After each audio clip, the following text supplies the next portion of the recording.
matin mon jardin. Les oiseaux nous accompagnent ce matin. Ça fait quelques jours que je ne suis pas revenue dans mon petit potager. Bonjour petites mésanges. Et voilà, ce week-end c'était donc un peu la fête. Et ce qui me fait plaisir là en arrivant, c'est de voir que les enfants ont sorti les craies et font vivre cet espace à leur manière aussi. Vous voyez, ils ont dessiné sur les planches.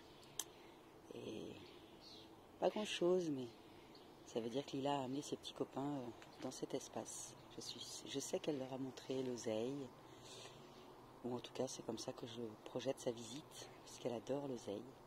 Et puis ils ont pris les craies, ils ont dessiné un peu, je trouve ça chouette.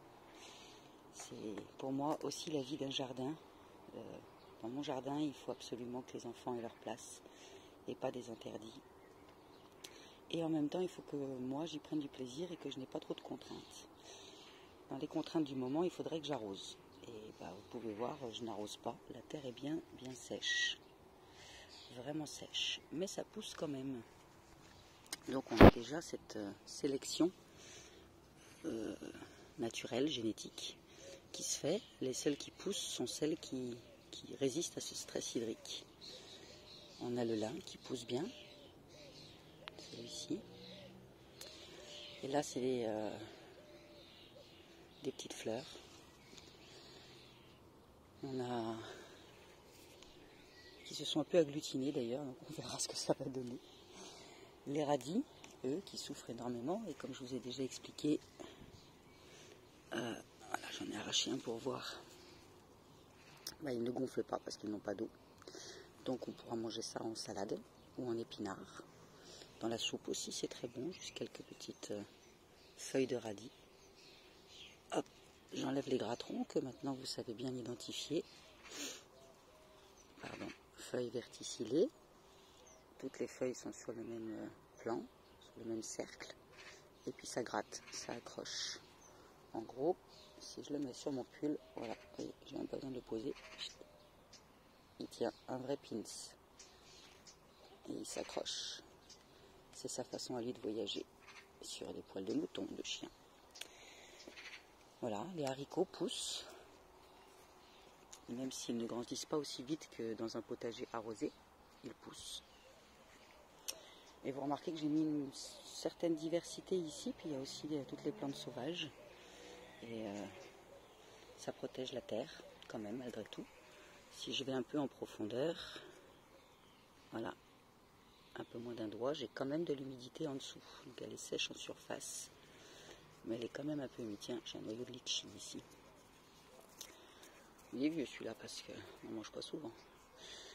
Je pense pouvoir affirmer que ce sont des tomates. Donc nous avons bel et bien une cinquantaine de pieds de tomates ici, dans cet espace.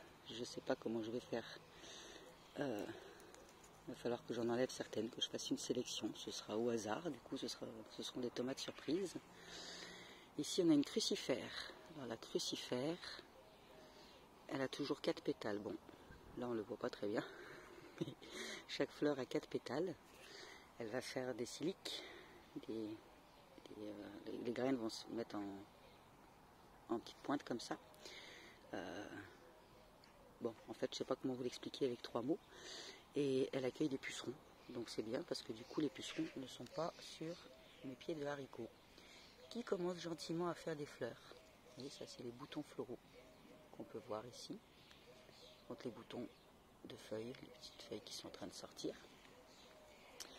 On a un lamier, c'est bien parce que ça va gentiment attirer les pollinisateurs.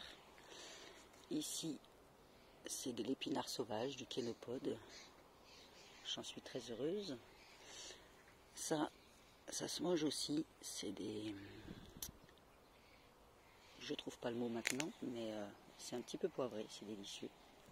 Ça relève les salades. Un fichu topinambour qui s'est encore installé. Les blettes vont bien, puis vous voyez que j'ai visiblement des graines soit de betterave, soit de blettes à côte rouge. Je ne saurais pas encore dire. Et étonnamment, là-bas, voilà, ça c'est une surprise. Autant ici, il n'y a pas grand-chose qui a poussé. Et il n'y a pas beaucoup de haricots, pois. Et là-bas dans le fond, qui n'est pas plus arrosé que le reste, hein, regardez cette foisonnance. Ça foisonne.